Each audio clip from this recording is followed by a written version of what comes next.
Hydrosphere. Hydrosphere was one of the spheres from the Earth sphere. Yes, there are four spheres: atmosphere, biosphere, geosphere, and hydrosphere. So today we are going to see about hydrosphere. All the other spheres are in my other videos. Go check them out if you want to learn about the other spheres. What's hydrosphere? Hydrosphere is all of the water on the earth, regardless of it being in the state of solid or liquid or gas. Without water, life as we know it would not exist. Water is an important characteristic of earth. All living things we know require water. Fortunately, Earth has its own built in water recycling system. That's the water cycle, which is a continuous process, yes, by which the water from the ocean or the river or the sea it evaporates from the Earth's surface to where? To the atmosphere, and then back again to the Earth. So, what is the force that drives the water to evaporate? What causes it to evaporate? That would be the sun. Because of the sun, the water heats up and it evaporates, yes? And what causes the water from the atmosphere to come back to the earth? That would be the earth's gravity, yes? And in the water cycle, water moves through the geosphere, that would be the land, the biosphere, that's the animals and the plants, and the hydrosphere, of course, the water, and also the atmosphere. Elements of the geosphere and biosphere can also add water vapor to the atmosphere. Water evaporates from the soil, yes, in the geosphere, that's in the soil, and then animals and the plants also release water vapor by how? How do they release water vapor? They breathe out the water vapor, or by sweating, yes, from the skin. And the plants, they also release water vapor. How do they do that? Plants draw water from the soil through their roots. Eventually, the water vapor is given off to the atmosphere. That process is called transpiration. So, moving on to the next slide. How is water distributed? Most of the water in the hydrosphere, roughly 97% of it, is the salt water. That's the oceans. Only 3% is the fresh water, as we see in here. That's a really small amount, yes? And in that, the 3% of the fresh water, most of it would be the frozen water. Almost 70% of it is the frozen water. Much of the Earth's fresh water is frozen into thickened ice masses called glaciers. Massive glacial ice sheets cover most of the Greenlands and Antarctica. About a third of Earth's fresh water is the groundwater, underground water. A tiny fraction of fresh water occurs in the form of surface water. That would be the lakes, ponds, and rivers.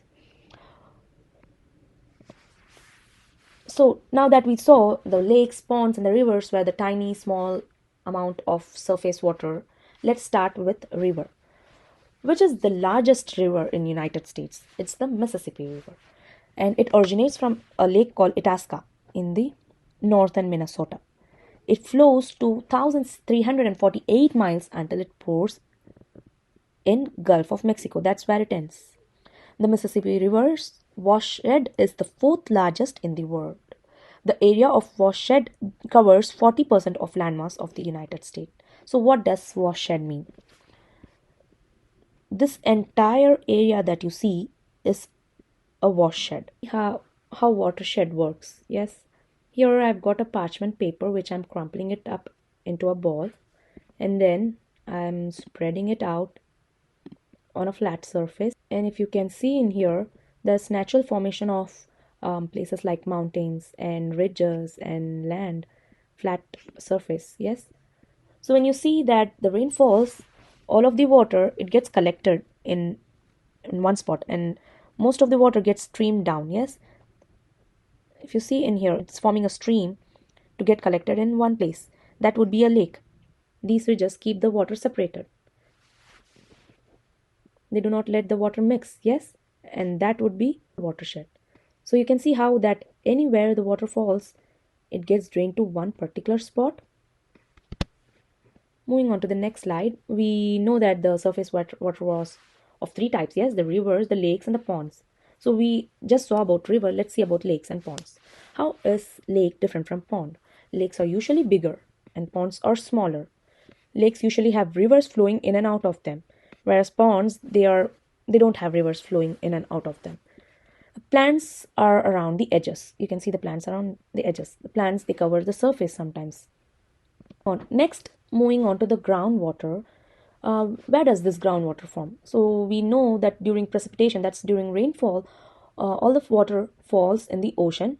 Of the precipitation that falls on the land, most evaporates, and some amount of water may run into streams again to the oceans or the seas, but most of it sweeps into the ground, and that's what creates the groundwater.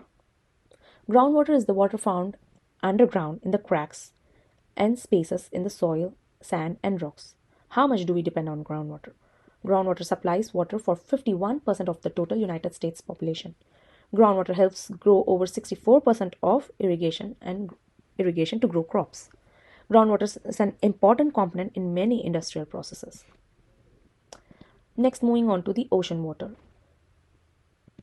That's the salt water, yes. Atlantic, Indian, Pacific, and Arctic oceans are the names of different parts of ocean. Pacific Ocean is the largest, covering an area greater than all the land on the earth. Seas are generally smaller saltwater bodies, okay? And what do we know about ocean's water? There are several ways the ocean is unique in the hydrosphere.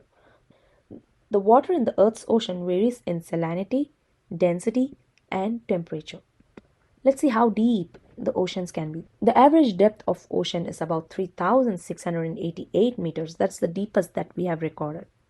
The density of ocean water is greater than that of the fresh water, and the density is high as you go down the ocean. Surface water is usually lower in density and less saline. Also, the temperature drops as you travel away from the surface of the water. The deepest ocean depth ever recorded is the Mariana Trench in the Pacific Ocean. That's over here. Do you know how deep the ocean is? Even if you place the Mount Everest at its bottom, there would be still 6,000 feet left to cover. That's how deep oceans can be. That's what we have recorded. We don't know how deep it is. There could be more. So, how is the temperature going to be on the surface of the ocean water? Is it going to be high or is it going to be low? It's going to be high. Why? Why is it high? Because it's close to the sun, yes? So, mostly the surface of the water gets heated up by the sun, so the temperature is going to be high in here. So, how is the pressure going to be on the surface of the water? It's going to be less. Why? Because it's less dense. The water in here is less dense, so there will be less pressure. And how is the salinity going to be in here? It's going to be less saline. So what about the bottom of the ocean? How is the temperature going to be? It's going to be low. How about the pressure? It's going to be high. How about the salinity? It's going to be high too.